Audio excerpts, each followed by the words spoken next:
Happy New Year! Welcome to Culture Shock. We're still doing this. Hey, it's 2014. We all didn't get killed last year, so that's good. Woo! That was 2012, John. Huh? Last year You was people are 2013. stupid. What? What'd you say? The apocalypse, right? The apocalypse? Was it supposed to happen in 2012? 2012, the apocalypse. Remember the crazy? Well, no, people? I remember the Mayan calendar. I remember 2000. That was the year that it was going to happen. 2000. Anyway, Happy fucking New Year! Happy New Year! Woo!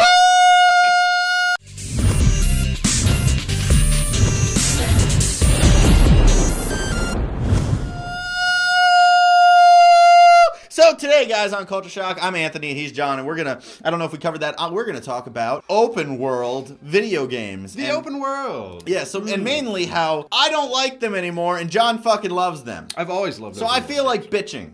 Yay for bitching. All right. Here I go. Well, start your rant. All right, so recently I've been into games that are very just linear. Okay, and it's a recent thing. Maybe it's the amount of time I have to play games. Maybe it's my age. I don't know. When I was younger, I used to play games that were open world. I used to play games that were no world. It was fucking Gary's Mod, and I could make my own fun for hours on end. Now, I just want to kind of get into a guided experience. Like, I just played the Call of Duty Ghost single player, and I had a ton of fun with it because it's just a quick, short, 8-hour ride, and it was well-paced. And my biggest problem with open world games now is that I feel like they're big bloat. They're bloated. Open world games are just bloated, massive piles. I will concede to that. I think some of them may not be bloated enough.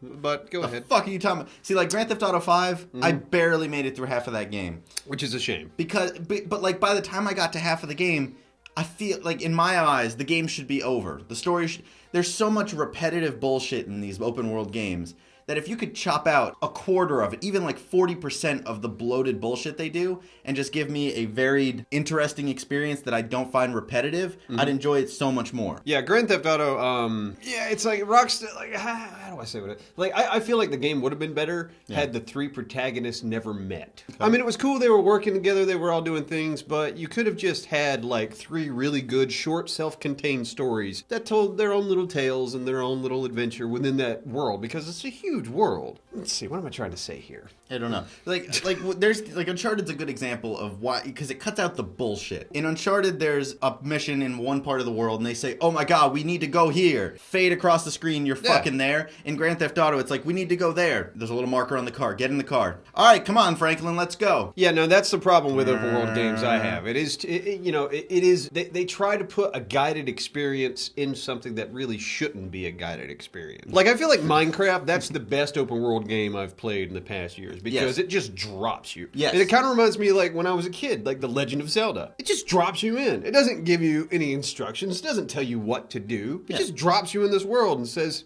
go. That to me are some of the best open world games. Are there open world games that do tell a good story? Absolutely. Red Dead Redemption's great example. Red Dead Redemption, I was going to bring up that I barely got into it. You didn't make because it again, it was here we go. Let's go this way. Let's go that way. Oh, do this mission over here. Herd the it cattle. followed the same Fuck trope. the herd the cattle missions. Like, give me interesting shit to do.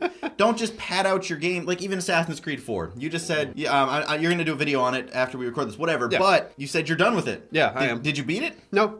And why? Because it's just repetitive bullshit after repetitive it got bullshit. Boring. Yeah. So if they cut out half of the game and just had it all interesting shit, would you have beaten it and enjoyed an experience? Yeah, if it had been like a 10-hour... Or even 20 hours. They have those games like Skyrim. It's a million fucking hours. But I like Skyrim because Skyrim does, in a sense, just drop you in. Skyrim looks boring to me. There's nothing but missions of, go get this, come back, go get that, come back, go walk the same path 80 fucking times. There are some really interesting missions. And those should be the only missions. Every mission should be interesting. But Skyrim, what I like about Skyrim is there are good missions that just happen. You know, you can follow the main story and you can do all that, but a lot of the time, some of my best moments I had in Skyrim, and I can't think of any examples off the top of my head because I'm a fucking idiot, but would just be like, okay, I'm on my way to an objective, and something will just happen. Those are interesting. And I'm like, oh, what's going on? And I don't feel like the game is holding my hand. I feel like the game just happens. And when an open world game just happens, that's when it's the most fun. Red Dead had this brilliant little system in there where you had all these random events. There were like 50 of them, and they just happened. I played Red Dead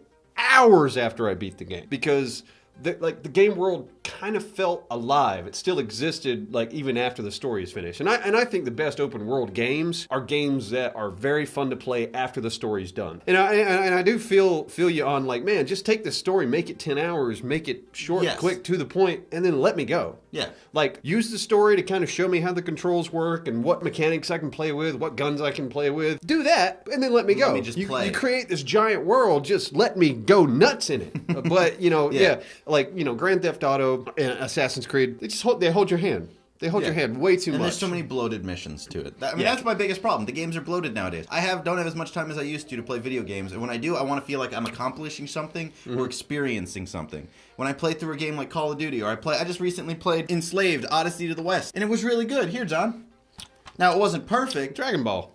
Yeah, it wasn't perfect, but it was a fun experience. I wanted to pick it up. It was a few dollars, and I just played through it in like 10 hours, and I had a fun time. Well, there's nothing wrong with both. Like, the type of gamer I am, I don't play that many games. Like, I only buy maybe 3 or 4 games a year. I mean, I feel like I do buy more now than I used to. But when I do buy a game, I want to buy that 60-hour or 100-hour game. Because I'm like, I'm throwing $60 in, I'm going to get my damn money's worth. Yeah, maybe I factor it in like a movie almost. You know, you pay $10-something for an hour, maybe an hour and a half of entertainment. Yeah. You pay $60 for possibly like 8 to 10. To me, I don't feel too ripped off. No, I mean, it's still not a ripoff. Yeah. I don't know. That's just how I feel. I mean, I love both. I mean, I love open world games when they're done right, and I love hand-holding experiences, just like the God of War games. God of War games are amazing. You've never played 3, which is a shame, but that's great. But yeah, that would be the Uncharted games. Uncharted, amazing. Uncharted, amazing games, but they hold your hand the whole time. But it's fine. Like, I don't mind it. And there's a lot of games where it's guided, like Call of Duty. Oh, I played Call of Duty. I played that, but then it has multiplayer that I enjoy as well. To me,